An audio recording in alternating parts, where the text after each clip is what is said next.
Bom dia, turma, tudo bem? Hoje, dia 8/5/2021, mais uma reposição aí do componente de gestão de materiais. Resolvi fazer essa reunião ao vivo, né? Eu informei ontem que ficará gravada, então, para quem não conseguir ver no horário, tranquilo, tudo na paz.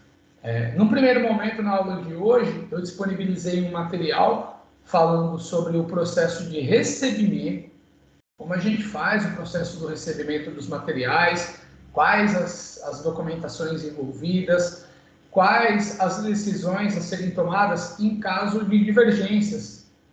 E agora a gente vai falar um pouquinho sobre classificação, codificação e endereçamento dos materiais. Depois que eu recebi esses materiais, qual a destinação deles dentro da minha organização?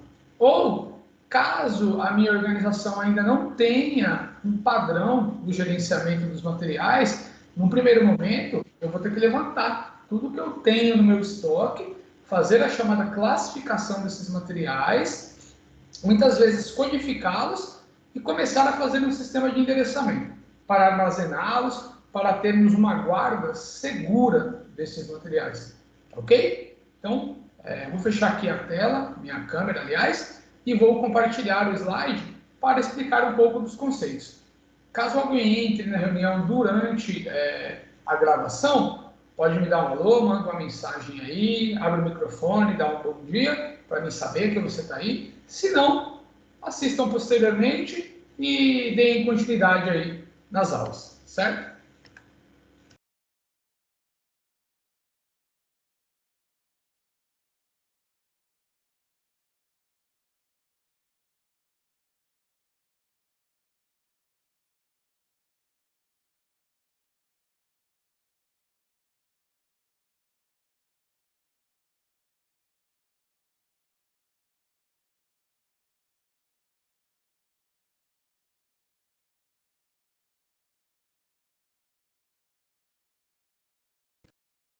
Então, turma, vamos lá. Segunda parte da matéria de processos de organização dos recursos e materiais, aqui dessa aula de reposição do dia 8/5/2021.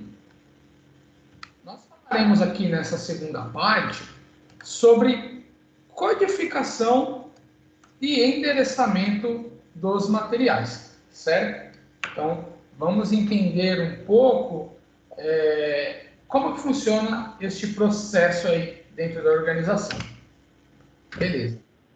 Sabendo que as empresas têm uma quantidade gigante de SKUs, de tipos de materiais dentro do seu estoque, é muito importante que nós, como profissionais de logística, tenhamos essa clareza e façamos ações que melhorem o processo da gestão de materiais.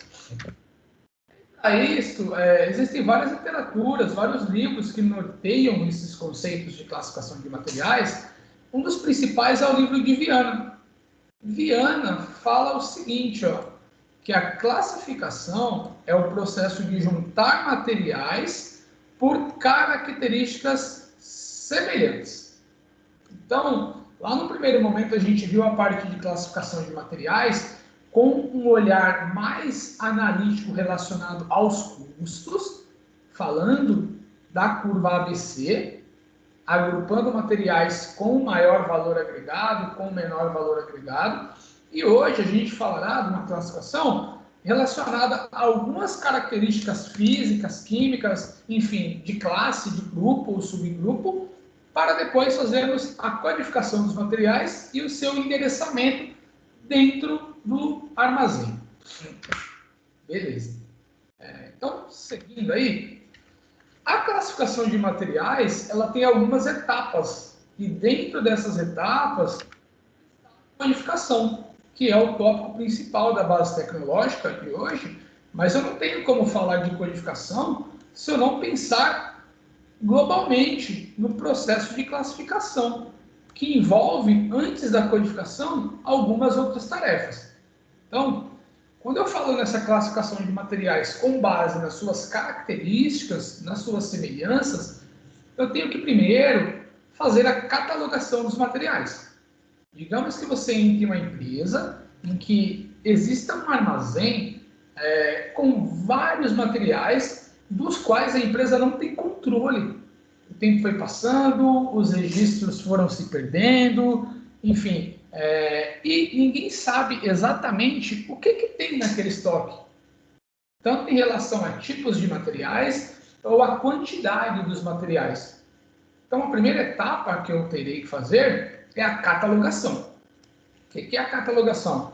A catalogação, basicamente, eu vou precisar fazer um processo de inventário.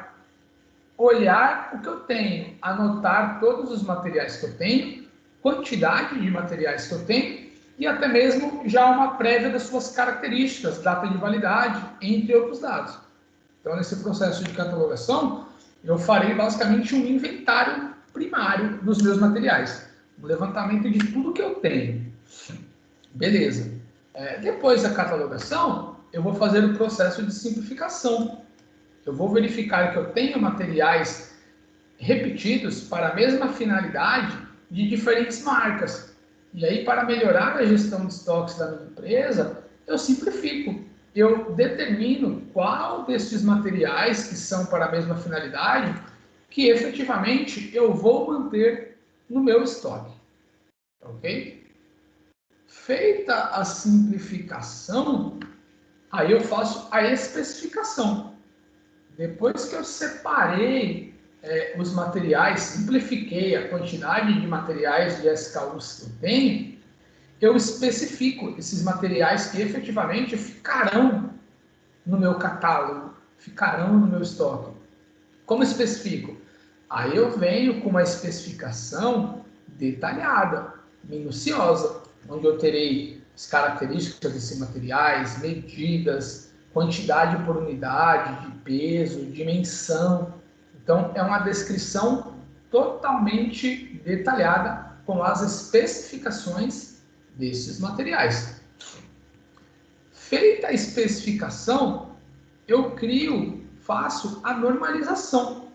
Quando a gente fala de normalização, já vem à nossa mente as normas. Por exemplo, a norma BNT, as normas da ISO, da Organização Internacional de Padronização, uma norma específica do segmento, como para produtos químicos, enfim. De acordo com o tipo de material que a sua empresa tem armazenado, que ela comercializa, que ela utiliza nos seus processos, pode existir alguma norma específica para o tratamento desses materiais. Então, dentro da minha empresa, eu criarei a norma interna embasada na norma maior que normatiza esses materiais. Então, de repente, eu vou usar uma documentação da ISO, alguma documentação da ABNT, da SASMAC, se for materiais e produtos químicos, e crio qual que é a norma de tratamento desse material dentro da minha empresa. Como ele deve ser armazenado, como ele deve ser identificado, enfim, toda uma norma, todo um documento que vai nortear a vida desse material dentro da minha empresa. Feita a normalização, entra a padronização. Na padronização desses materiais, eu vou criar um padrão operacional. Aqui é a parte escrita, a parte teórica, e aqui é a parte da mão na massa. Quando eu falo de padronização, muitas empresas usam a sigla POP, ou POP, Procedimento Operacional Padrão. Aqui eu posso pensar no quê? Aqui eu posso fazer o fluxograma relacionado à utilização desses materiais, ao controle desses materiais. E também é o momento no qual eu vou treinar a minha equipe em relação à utilização desses materiais que a minha empresa utiliza. E por fim, aí sim eu chego no momento de codificar os materiais. Depois que eu tenho uma informação do que eu realmente tenho no meu estoque, depois que eu simplifiquei a quantidade de materiais, acabei retirando alguns SKUs que eram materiais iguais para a mesma finalidade, porém de marcas diferentes.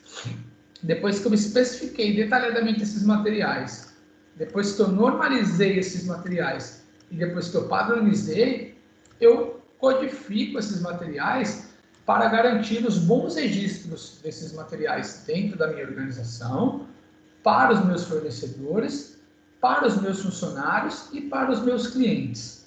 Ou seja, a codificação, ela proporciona uma facilidade, principalmente na transmissão das informações e na uniformidade dos processos, ok? Então, não tem como falar de codificação de materiais se antes disso eu não fazer todas essas etapas. Ó.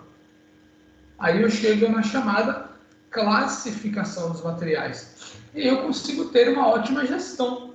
Eu consigo reduzir custos, eu consigo controlar melhor. E até mesmo, depois de tudo isso feito, aí eu consigo fazer aquelas análises da curva ABC, de utilização dos materiais, entrada, saída e saldo, movimentação de materiais dentro do meu estoque.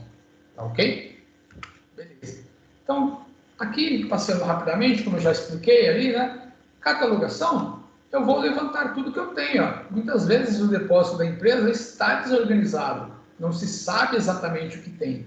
E aí eu posso fazer essa catalogação em uma ficha simples, um documento ali, uma folha, né, com uma tabelinha simples, onde eu vou ir marcando o nome do material, a quantidade, a validade, etc. Alguma característica ali que eu acho importante. Posso fazer isso de todos os materiais e aí, efetivamente, eu tenho um catálogo, sabendo tudo que eu tenho. Se a empresa já tem um sistema de gestão, isso vai ser feito, por exemplo, com um coletor de dados, certo? Mas se ela não tem, faz uma ficha simples aqui, ó, no Word, né? Algumas colunas, algumas linhas, e faz o levantamento, ok? Aí vem a simplificação. Como eu disse, quando a gente faz esse levantamento, muitas vezes a gente encontra muitos materiais iguais, que têm a mesma finalidade, porém de diversos fabricantes. E aí é o momento de eu simplificar. Se eu tenho esse monte de materiais aqui, ó, que são para uma mesma finalidade, por que eu não reduzo o número de SKUs? Para mim poder ter uma facilidade de gestão, para mim reduzir os custos. Porque se eu tenho 100 unidades dessa, 200 dessa, 40 dessa e 300 dessa, para o meu uso, para o uso dos meus colaboradores, se eu compro todas de uma mesma marca, por exemplo, eu consigo pegar descontos por estar comprando em grande quantidade. E eu terei 3 SKUs a menos para me gerenciar. Então, eu simplifico o meu processo de gestão de materiais, certo? Então, isso pode ser levado em qualquer material. Pensando na empresa e uma logística, a gente tem diversos tipos de pallets, diversas fitas durex usadas na embalagem, na unitização. Pensando no sistema produtivo, parafusos e porcas, a gente tem uma diversidade, muitas vezes com a mesma medida, usados para a mesma finalidade. Só que em cada produto, esse mesmo parafuso é identificado como um SKU diferente.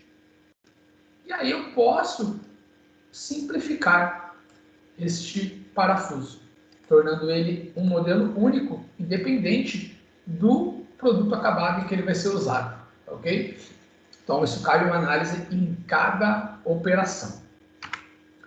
Aí vem a especificação, simplifiquei, reduzi o número de SKUs, aí eu vou entrar aqui com a descrição minuciosa. Então, a caneta azul, que lá na minha catalogação estava apenas como caneta azul e a quantidade, aqui eu vou escrever, né, vou colocar todas as especificidades dessa caneta. Então, no caso dessa caneta que estava apenas como caneta azul na minha catalogação, ela irá virar uma caneta esferográfica 1.0 milímetros, cristal azul da marca Bic.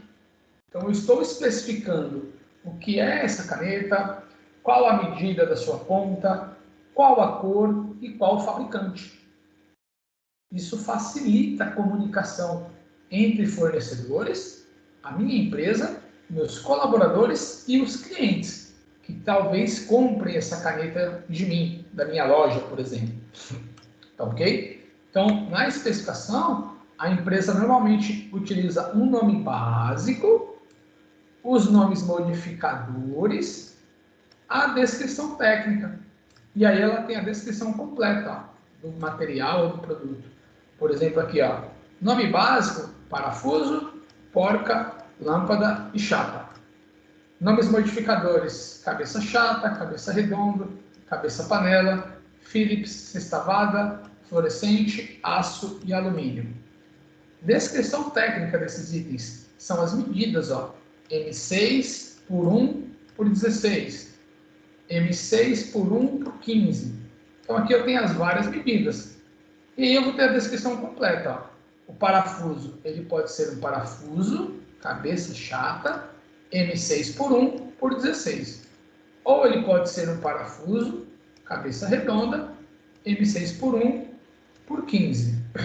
Pensando aqui na porca, ela pode ser uma porca sextavada de 1 milímetro. A lâmpada, ela poderá ser uma lâmpada fluorescente de 40W ou uma lâmpada fluorescente de 20. As chapas, pode ser uma chapa de aço EIP 1,2 milímetro, uma chapa de alumínio 0,8 milímetro, enfim. Então eu tenho na especificação a descrição detalhada do material. Por que eu faço isso apenas depois de simplificar?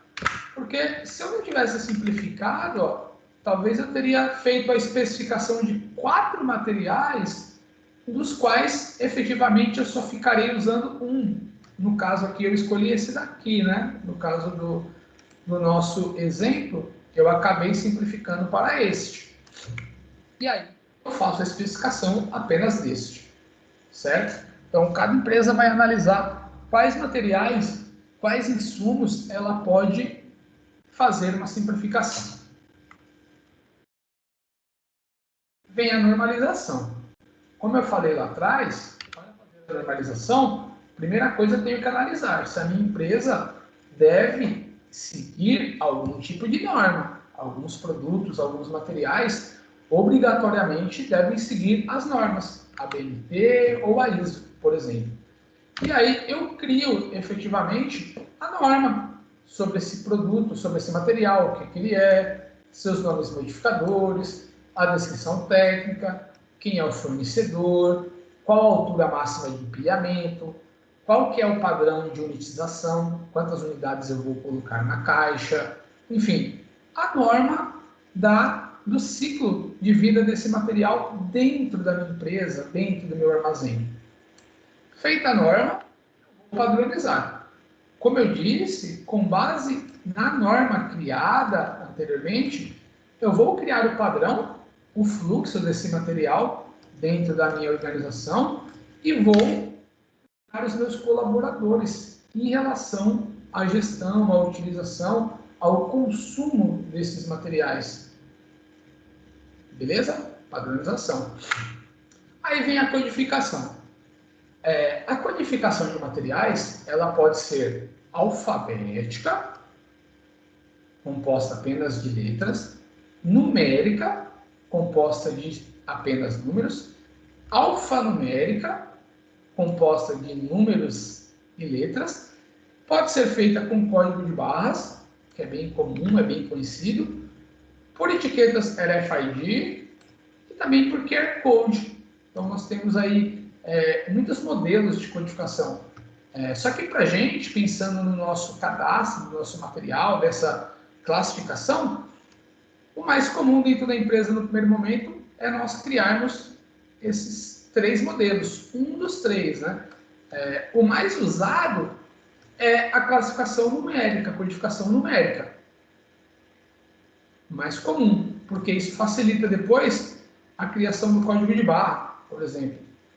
A alfanumérica me dá uma possibilidade de ter uma diversidade maior de códigos, de materiais. Quando eu coloco letras, aumenta a infinidade de possibilidades, tá bom? Mas o mais comum é a codificação numérica.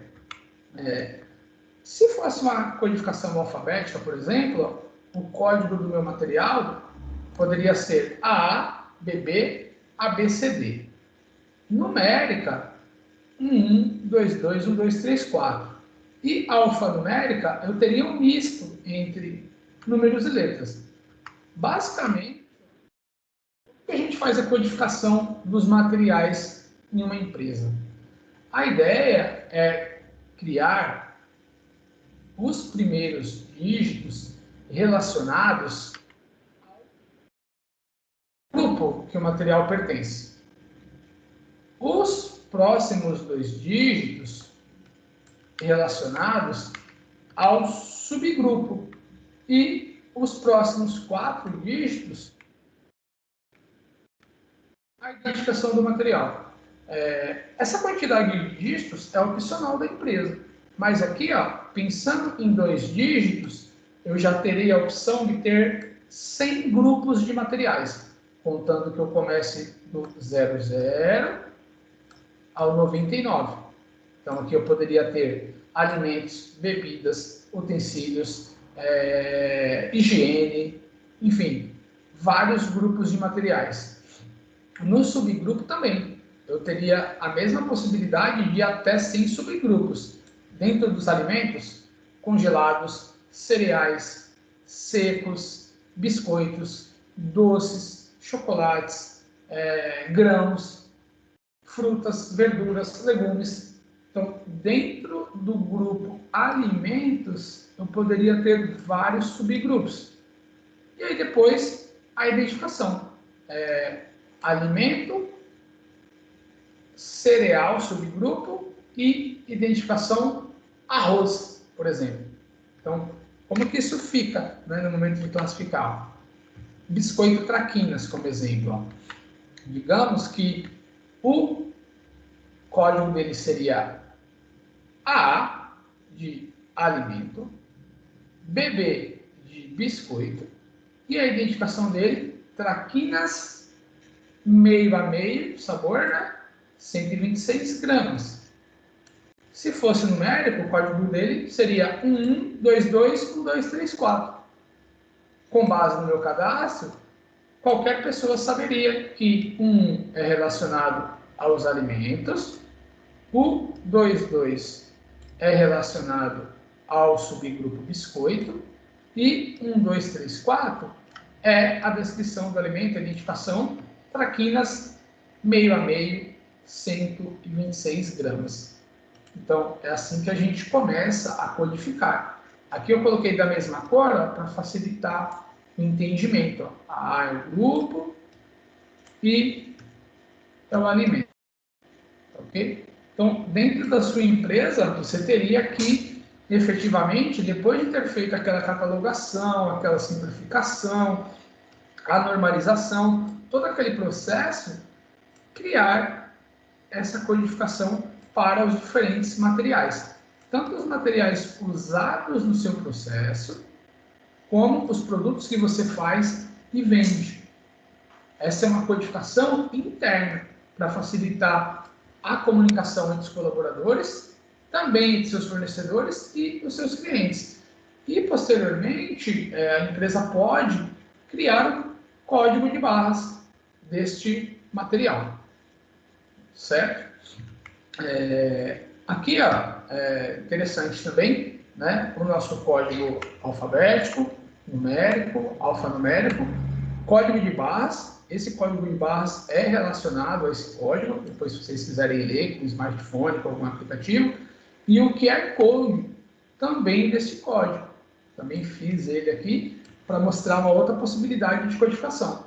Ou seja, na hora de identificar esse material, de colocar uma etiqueta, de colocar uma folha de sulfite até, dependendo do caso, já vai resolver o meu problema, eu colocaria esse código para facilitar a transmissão das informações relacionadas a este material.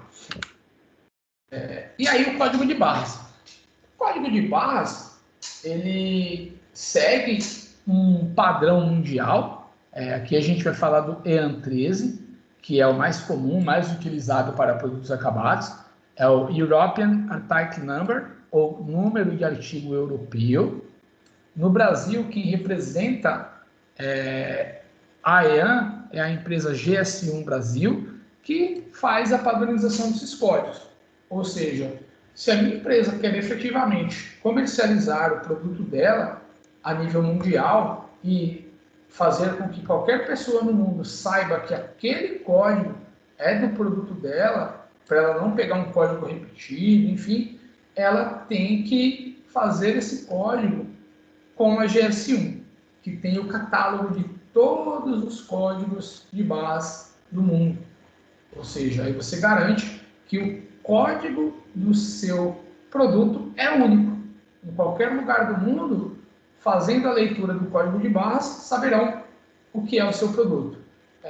E para ressaltar também, pessoal, aqui quando você cria esse código lá do seu produto interno, cada produto, cada material, cada SKU tem que ter um código só dele. Eu não posso ter códigos iguais, senão isso vai prejudicar aí a minha gestão, tá bom? E aí, só para a gente entender o que é o código de barras, esse EAN 13, ele tem 13 dígitos, por isso que é EAN 13, e esses dígitos têm uma significância.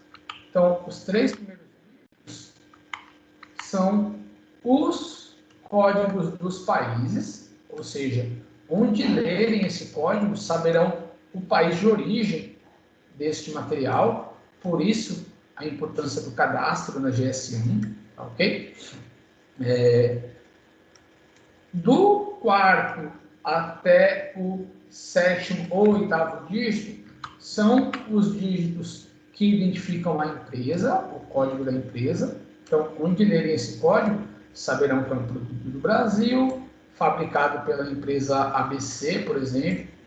E os próximos dígitos aqui, até o 12º, representam a descrição do produto. Por exemplo, lá o biscoito Traquinas, meio a meio, 126 gramas. E esse último dígito é o chamado dígito verificador. Esse dígito verificador, ele é gerado por um cálculo feito com esses 12 ou 13 dígitos anteriores. Aí tem um cálculo que a gente faz que retorna o dígito verificador. Isso é para quê? É um dígito que garante a assertividade do código. Às vezes a embalagem tem uma rasura, né? Esse código está um pouco apagado. O dígito verificador garante que é o código que foi realmente lido por conta do cálculo que é feito. Tem um algoritmo que a gente vê como que faz isso lá na matéria de tecnologia da informação, tá bom? Mas só para vocês entenderem o que tem no código de base. Então, basicamente aqui as etapas, né, da classificação de materiais: catalogação, simplificação, especificação, normalização, padronização e codificação. Que eu peço que as dúvidas sejam colocadas aí nos comentários, a gente pode criar um fórum também, ou me mandem no chat, certo? Caso necessário. E agora a gente vai falar de endereçamento. Depois que eu tenho meus materiais totalmente classificados e totalmente identificados, para mim facilitar também a gestão dos meus materiais, para garantir mais assertividade, mais velocidade na operação, a gente precisa fazer o endereçamento deles dentro do nosso armazém, dentro da nossa fábrica, enfim, dentro da nossa operação. E aí, inicialmente, as empresas que não têm um software de gestão, um WMS, por exemplo, Warehouse Management System, ou Sistema de Gerenciamento de Armazém, ela faz isso do zero. Como que eu faço o endereçamento de materiais? Primeira coisa, eu tenho que entender aí o layout da minha empresa. Então, aqui, ó, eu tenho um layout de uma empresa, como exemplo, simples, tá bom? Uma unidade industrial em Arujá. E aqui eu tenho a área produtiva nesse meio. Desse lado, que é voltado aqui, por exemplo, para um lado do quarteirão, onde os caminhões chegam, ó, eu tenho o almoxarifado, porque os materiais chegam aqui, passam pelo processo produtivo e depois saem pela expedição para irem para as entregas. Então, esse é o layout da minha empresa. No meu almoxarifado, eu tenho 2 depósitos. Como assim, professor? Na mesma indústria, eu posso ter vários depósitos no mesmo prédio. Por quê? Dentro da indústria, mesmo sem paredes, tá? Aqui é só uma simbologia para demarcar a área, eu posso ter uma divisão de um depósito aqui específico de matéria-prima, um depósito específico de MRO, que são os materiais de manutenção, reparo e operações, ou seja, tintas, ferramentas, chaves, lixas, óleo, graxa, tudo que é usado aqui no meu processo produtivo. Materiais de manutenção, reparo e operação. É o MRO. Para quem nunca viu essa sigla, procurem aí na internet que vocês vão achar bastante informação.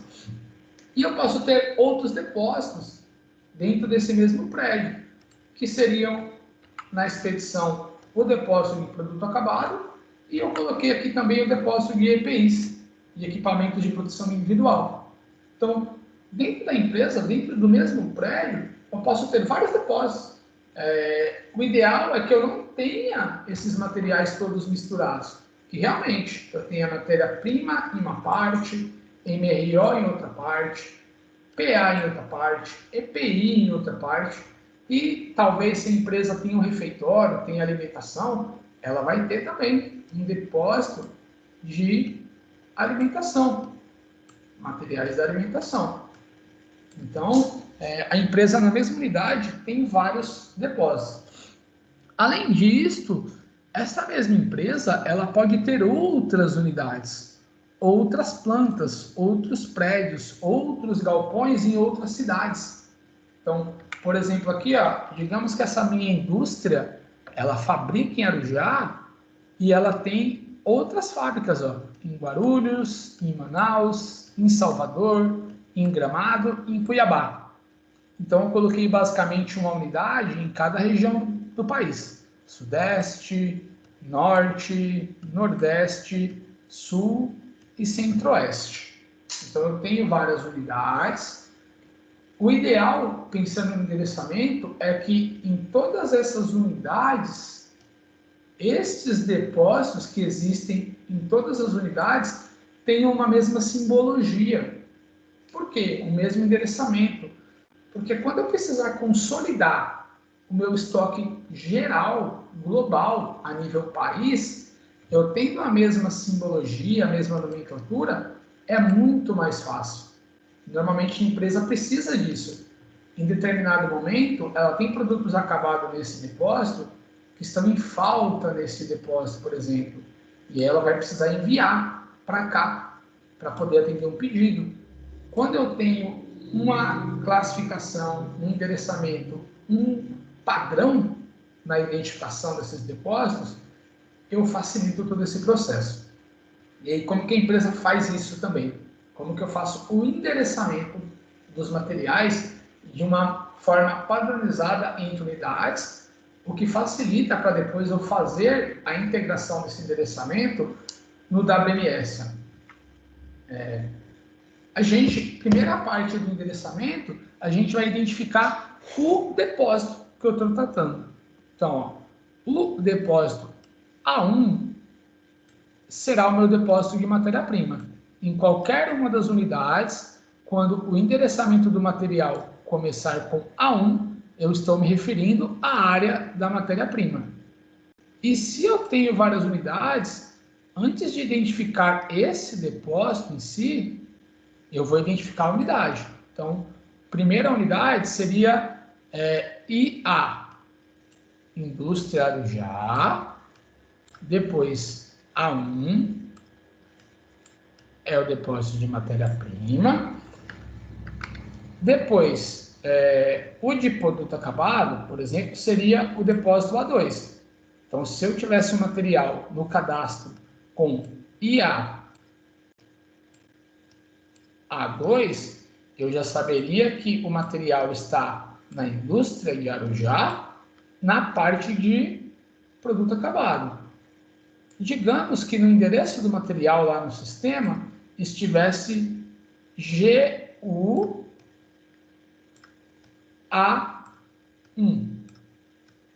Qualquer pessoa da minha organização saberia que o material está no endereço da unidade de Guarulhos, no depósito de matéria-prima, certo? MRO seria o meu depósito A3 e o EPI o A4. Então, esses depósitos dentro de uma mesma unidade e dentro de todas as unidades que a empresa tenha, tem que ter um padrão de localização, de endereçamento. Aqui eu coloquei como A1, mas na sua empresa você vai criar o padrão do seu depósito. O importante é que tenha. E se eu tiver mais de uma unidade, antes dessa localização do depósito em si, eu tenho que ter a identificação da unidade. Beleza. A primeira parte está feita aí do endereçamento. Depois, tenho que entender que, por exemplo, dentro aqui do meu depósito de matéria-prima, eu terei um layout com várias posições de armazenagem aqui, ó, com várias ruas, com vários blocos de armazenagem, com vários níveis de altura de armazenagem. E aí, meu endereçamento vai aumentando. Então, vamos lá. Aqui a gente tem uma visão de cima, né, do layout do meu depósito, mas vamos ter uma visão frontal. Então, aqui a gente tem a rua, o bloco, ó, e o nível de altura de armazenagem. Como ficaria aqui o meu endereçamento, ó, deste material especificamente, ó, que eu fiz aqui um destaque nele? Digamos que este material estivesse no meu depósito de matéria-prima. Como eu disse, se fosse uma empresa com várias unidades, digamos que fosse aqui a unidade de Arujá. Então, eu teria aqui a unidade primeiro. Digamos que Arujá fosse IA, da indústria de Arujá. Só para a gente mostrar se tivesse mais unidades, tá? IA. E aí, esse material aqui está no depósito A1. Qual rua que ele está? Ele está na rua 1. O bloco, ele está no bloco B. E o andar, 2. Então, está no segundo andar. Este seria o endereçamento desse material. Quando o empilhador armazenasse ele aqui, ele faria a leitura com o leitor de código de barras ou com o coletor de dados para cadastrar no sistema que o material foi armazenado nessa posição. Automaticamente, qualquer pessoa da empresa, olhando no registro, saberia o endereçamento desse material. Uma pessoa da outra unidade que tem visibilidade no meu sistema saberia exatamente onde o material está, em caso de necessidade de utilização desse material. Isso tudo, a gente pode ter o WMS integrado, ou seja, o empilhador armazenou, faz a leitura do endereço da posição que estará aqui na longarina, né, da estrutura porta-pallet com o coletor de dados, e o sistema já é atualizado. O separador, que vai buscar uma carga, também aparece para ele lá no dispositivo, no coletor de dados ou no smartphone, que o material que ele vai pegar está aqui nesse endereço. Ele vem no endereço, retira o material e faz o lançamento da informação também no leitor. Automaticamente para o WMS, essa posição aparece como vazia. Ou isso pode estar integrado pelo menos no Excel. Automaticamente lá no Excel a gente saberá que essa posição estará vazia e ela será disponibilizada para um próximo armazenamento. Certo? Então, isso pensando na situação de termos várias unidades. Se a minha empresa só tem uma unidade, eu posso tirar essa parte do endereço. Aí o endereçamento ficará apenas assim, ó. Depósito A1, rua A1, bloco B, andar 2. Professora, eu não tenho WMS, tudo é feito no papel na minha empresa. Tranquilo, você vai marcar esse endereço e quem for fazer um levantamento saberá também. O ideal é que a gente tenha, né, um software, um WMS, pelo menos algo no Excel, né, um cadastro bem feito, para facilitar o processo. Se não tem, é o momento em que você aproveitar essa oportunidade de implantar. Beleza. Isso pensando no sistema. Mas e pensando fisicamente aqui, para a pessoa que vai lá retirar ou colocar esse material? Como que fica essa identificação aqui no local, na estrutura? Beleza. Aqui, ó, a gente tem a estrutura porta-pallet, como algumas posições pallets e alguns andares. Essa etiqueta que vai identificar o endereçamento, ela tem que ficar disponível aqui nas posições de armazenagem. Então, aqui, ó, por exemplo, para essa posição pallet, eu terei a etiqueta aqui. Para o pallet que fica aqui em cima, eu vou colocar a etiqueta aqui?